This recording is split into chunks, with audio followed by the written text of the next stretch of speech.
ครับพี่น้องครับกับวิธีชนะบรรยากาศการลงป่าวัดจุจังของจังหวัดระยองนะครับหนาวครับพี่น้องพายุฤดูร้อนเขาวัดที่นี่มันลมนี่ครับบรรยากาศน้องถึงพี่น้องกองไฟมีทุกจุดนะครับคุณหนาวครับแต่เทียบเลยพี่น้องเมื่อนี้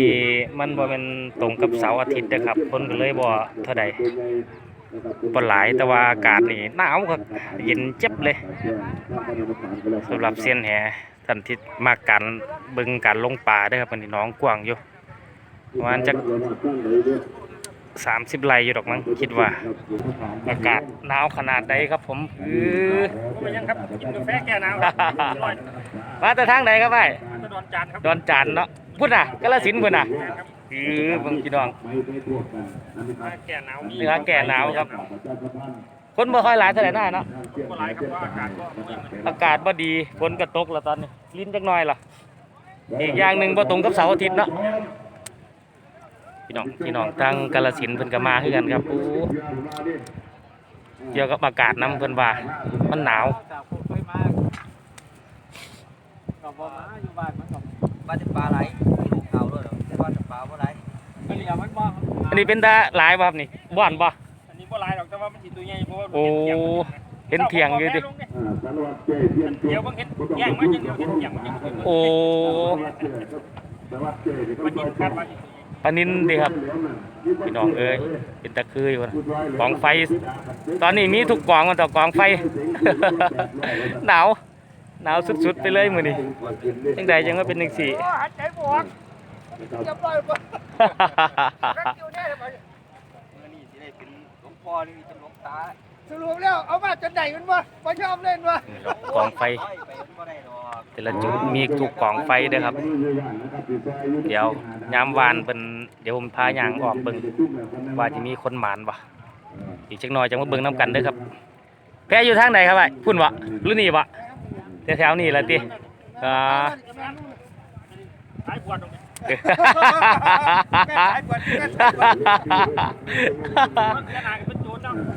มาไก่ปันนี่จังหน่อยจังมาเบิ่งน้ำกันครับพี่น้องเราฝนกันแซวสะเลยครับพี่น้องมื้อนี้ไหมมาลำบากลำบนครับแต่น้อเสียนแหใจรักครับพี่น้องปวดแล้วพายุฤดูร้อนเขาวานสิเขา2 มื้อ3 มื้อ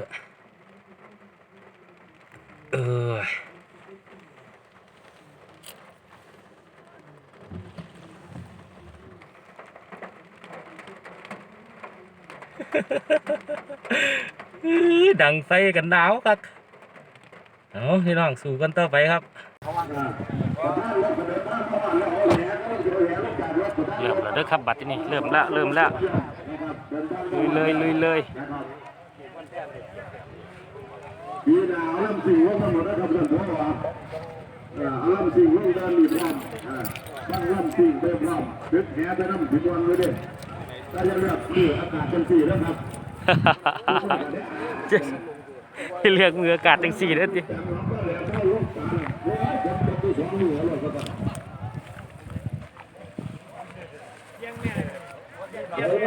ตัวแรกเอาก่อนมาแล้วครับตัวแรก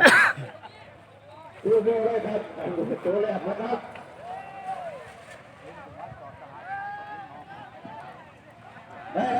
ไปตัวแรกเอามาแล้วทำได้เดี๋ยวมีเรื่องตัวแรกกันตัวแรกขวดหน่อยดิทางครับพี่น้องปลาคุณเป็นผู้ชายนะครับก็ต้องขอบุญจุ่มก็ได้นะปลาตะเพียนขึ้นละนะครับเอาไปนะครับนั่นคุณน้ำนี่ละนะครับเป็นคณะกรรมการเบิ้งนะครับสำหรับเชี่ยนปลามาใหม่นะครับชิบเมื่อใดพ่อตู่แหห่างเอาไปอยู่รอดแห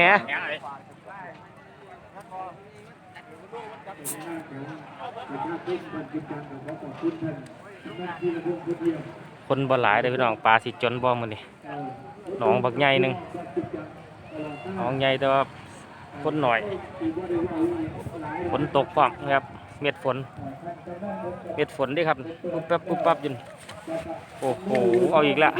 ตกมาอีกละค้าต่อป่ะครับโอ้ที่บ้านปลาใหญ่นั่นอู้ปลาใหญ่อีหลีเว้ยอู้ยพี่น้องของใหญ่ขึ้นแล้วถือตัว โลอยู่โลกลัวาดอกเนาะ โลกบัว มาต่อยไงอยู่นี่วะ พี่น้อง กับผมบัดต่อยเนี่ยเดี๋ยวยังมาต่อยไง ยิ่งใหญ่ขึ้นละใส่โลครับผมโลกลัว ตัวทำอย่างนี้เนาะ ๆครับดูซ้ำนี่งามครับ เงิน ได้ก่อนดูซ้ำนี่งามเลยสำหรับแต่อีกจัก2 ตัวนี่คุ้มค่าแล้ว ว่ามันเทียนแหนนั่นเนี่ย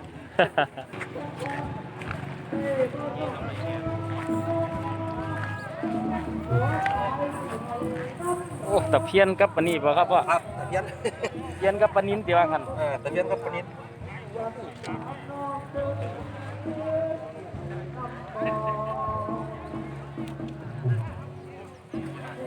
หงยาวเลย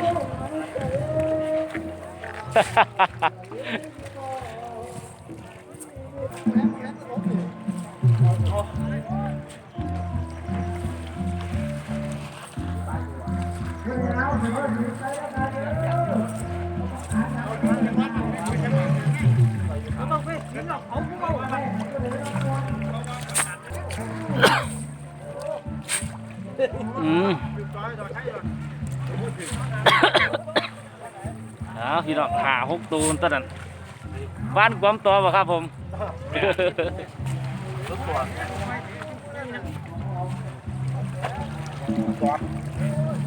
นี่6 ตัว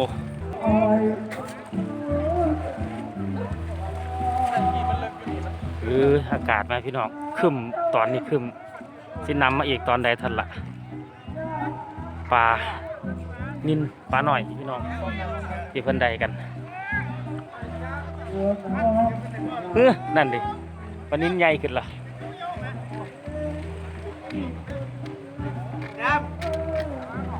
ไปเบิ่งโตปลานินดีกว่าพี่น้อง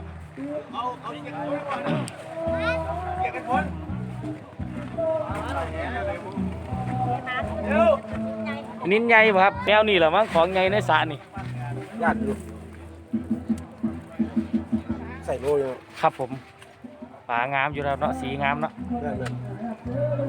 งั้นเป็นไรนี้ พี่น้องได้ละฝนตกอีกแล้วครับผมสิได้กลางลมอีกละ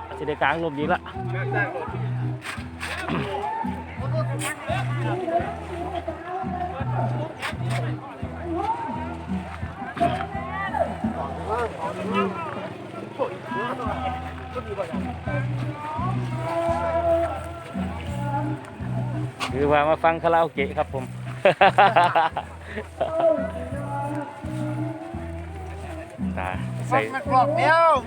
ใส่เสียกันฝนด้วยครับมันนี่อากาศหนาวเย็นเจ็บเลยตกมาอีกแล้วพี่น้องฝนปกแปกละโอ้โหมันนี่ไหมก็เราหดคักว่าพี่น้องลงวานได้เลยตอนนี้ตั้งลงบ่ได้ตอนนี้ ปลาตำข่อยปูตำมาแหแดงงามตัวนี้ไหมนัก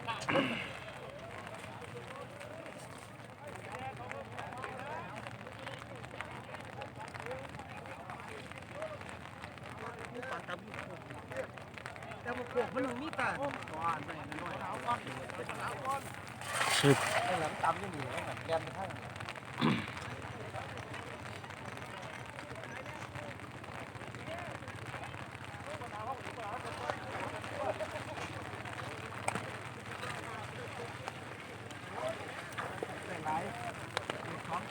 เอาอยู่ฝนตกค่ำจะคักบ่เขาเบิ่งฟังทางนี้ครับพี่น้องฟังทางนี้มวนเป็นตะมวนอยู่มันตื่นหลากเย้ยเบิ่งแน่พี่น้องฝนกันนำมาบัดที่นี่ หักบ่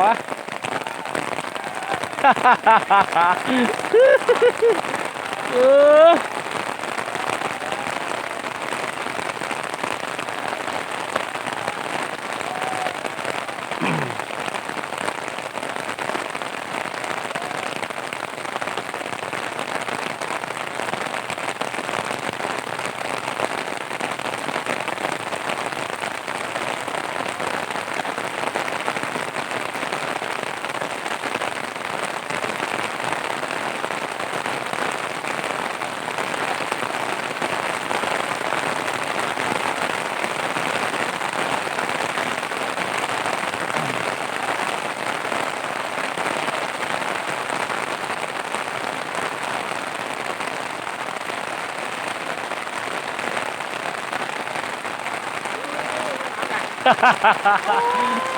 หนาวว่าตาโอ้ได้ปลาหลายอยู่ตัวนี้ตาฟังทางนี้ใครใหญ่อยู่ตัวนี้ หนาว อุ้ยหนาวครับเนาะแต่อยู่ทึงๆกับยังบันนี้ ตกหนาวเลยด้วยเอาอย่างนี้ทั้งหมด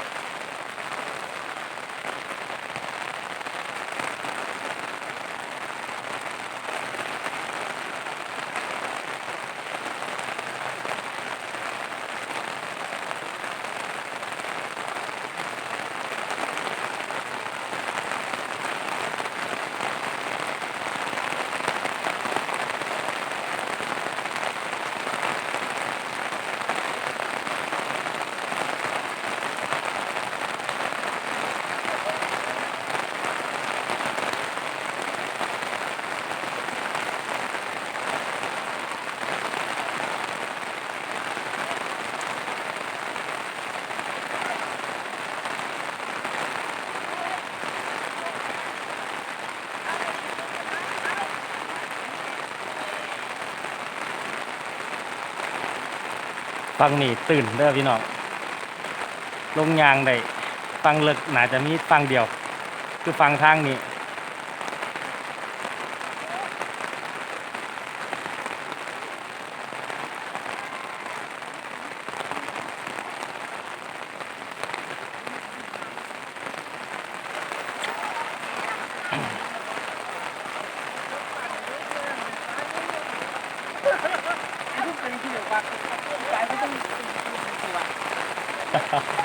ขาลมหนาวครับ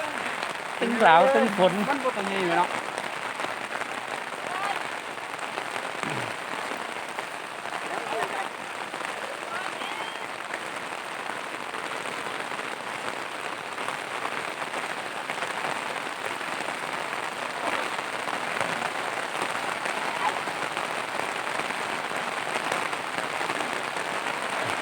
มีอะไรปลานินอยู่ปลานินใหญ่ได้ละใหญ่หนึ่งตัวใส่3 ตัวโลพี่น้องใส่3 ตัวโล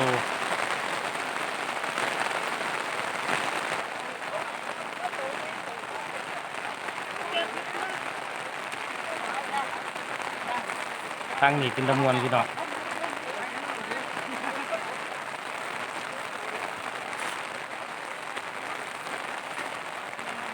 คนตกเบิ้งปวดแล้วคน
ทีมนั้นเอาอันอย่างก็แนวแก่ไปลงข้างล่างน้ำครับ ลงอย่างก็ลงหนองน้ำโอ้ เป็นตะมวนแต่ว่ามันนี่ไหมตุ่ม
วันนี้ใหญ่พี่น้องเป็นละ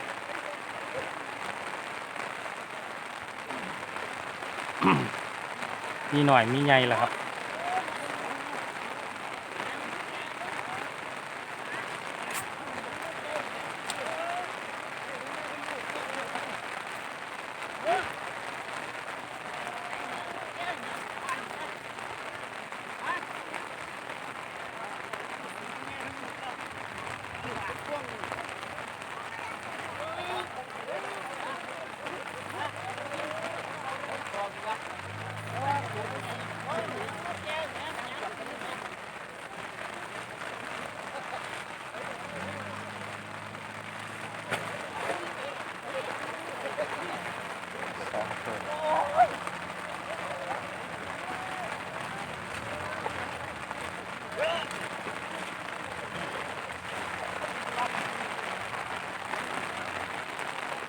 หลักๆกับปลานิลแบบพี่น้องปลานิลปลาขาว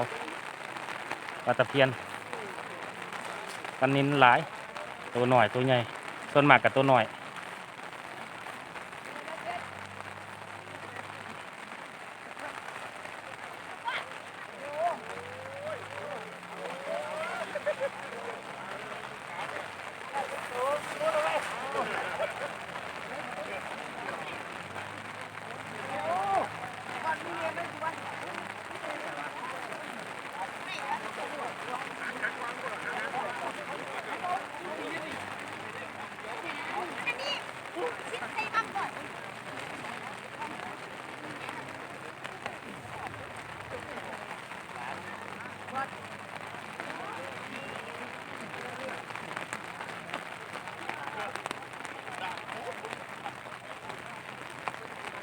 ฟังนี่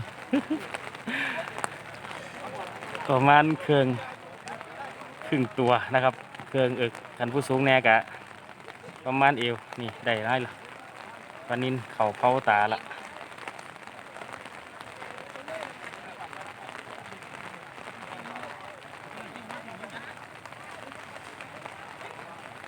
นี่คนแน่ครับอาจจะเริ่มง้อมก็ได้คนได้ ได้แล้วอาจจะเริ่มง้อมหมดแล้วเนาะตาอาจจะเริ่มได้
ใหญ่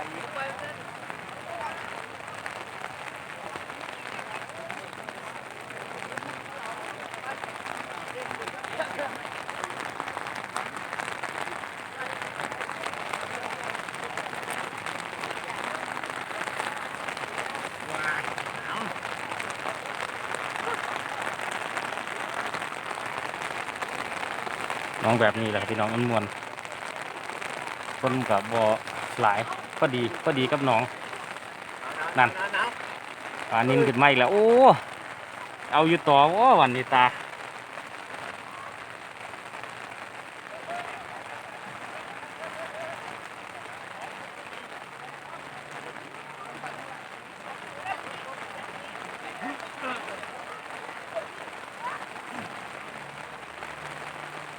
4-5-6 ตัวคุณกัน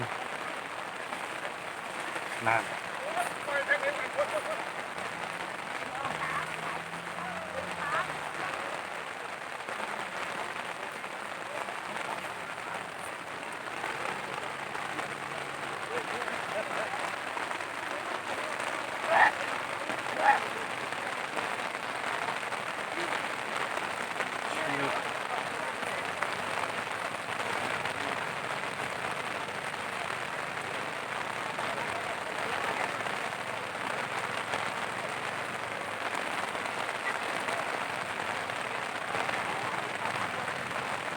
6 ตัวพี่น้องหามากกว่านี้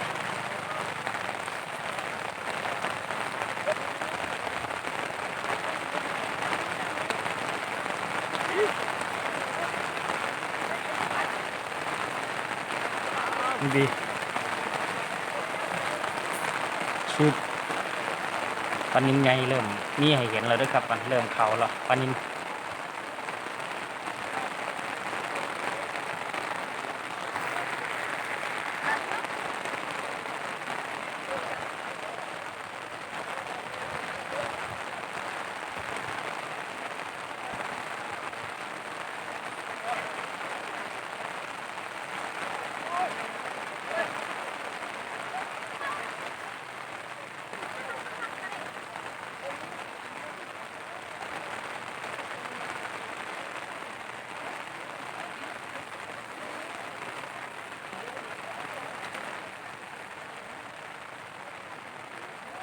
นี่ชืบ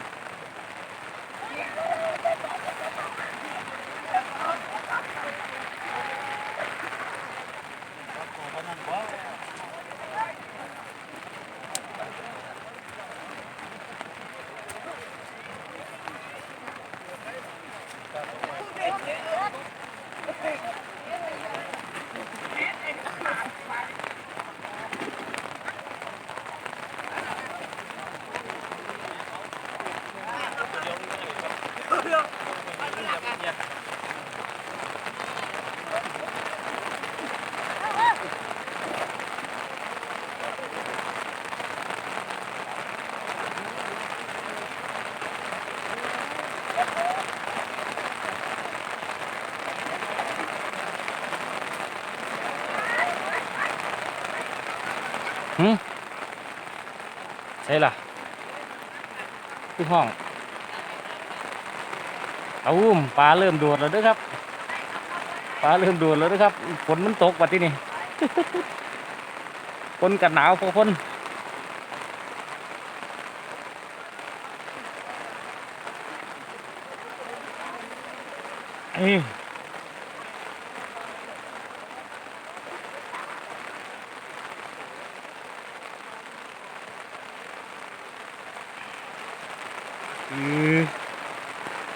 ใครอยากลองมาท่าความหนาวมันนี่ยังทันเลยครับผมบ้านจุ่มจังตำบลหนองหมออำเภอบุญทองจังหวัด101ปวดแล้ว หนาวแทนแต่อยู่ทึงๆนี่ก็สั่นอยู่ด้วยครับนี่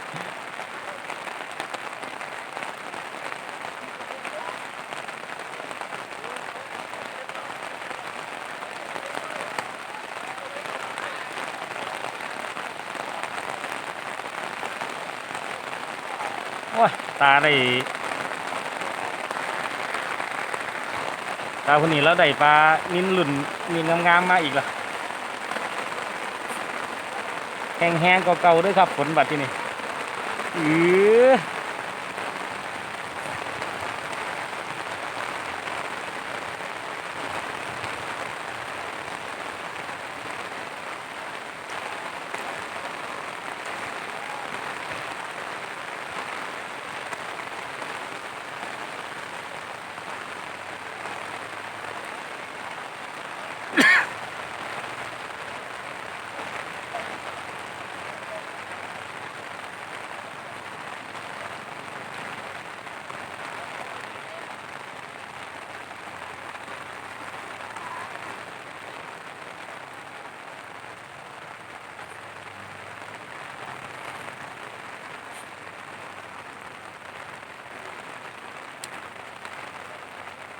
หนองกวางอยู่ครับประมาณจัก30กว่าไร่คิดว่า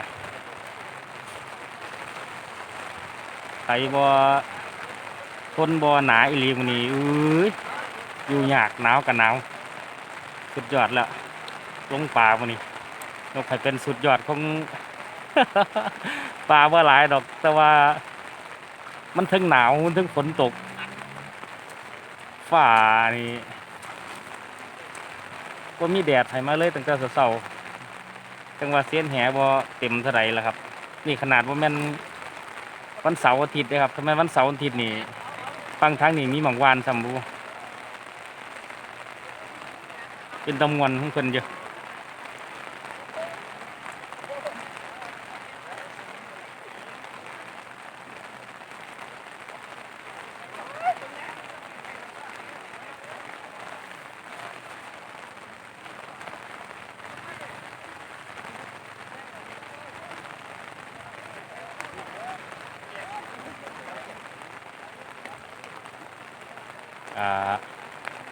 ใช่เฉพาะแหเท่านั้นเด้อครับ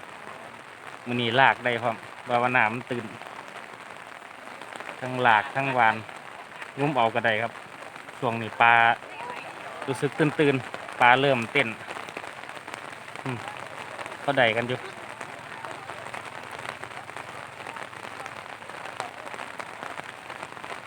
พระเอกปลานิลพี่น้องตัวหน่อยตัวใหญ่ว่ากันไปสวัสดีครับพี่น้องครับกับวิธีชาแนลลงป่ามันนี่ถ้าพายุฤดูร้อนเลยฝนตกใส่มือลงป่าปวดแล้วงวนอยู่ท่านใดมาลงน้ำเพลินนี่กับสิบประเทศไทยทำให้เบิ่งคือว่าหลับมันนี่เพราะว่ามันบ่มีหม่องตั้งกล้องได้ครับเลยบ่ได้ลงบรรยากาศสุดยอดอยู่มื้อนี้ฝนแม่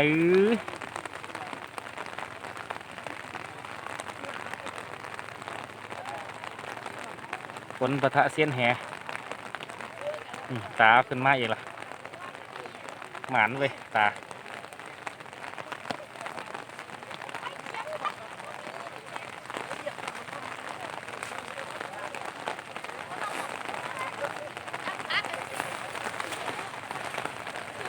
หมันเนาะครับตาได้มาทีละ2ทีละ3อยู่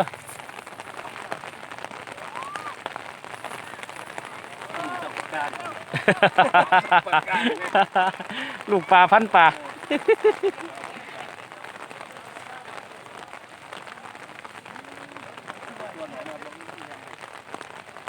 คนบ้านนั่นบ่ครับเนาะคนบ่เต็มเนาะมันแลนได้คือวานล่ะ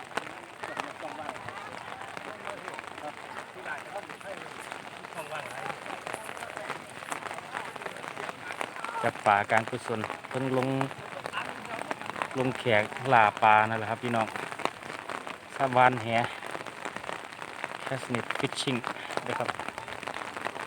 ก็เป็นฤดูกาลเป็นเทศกาลของทางอีสานนะครับในการซื้อบัตรหาปลาก็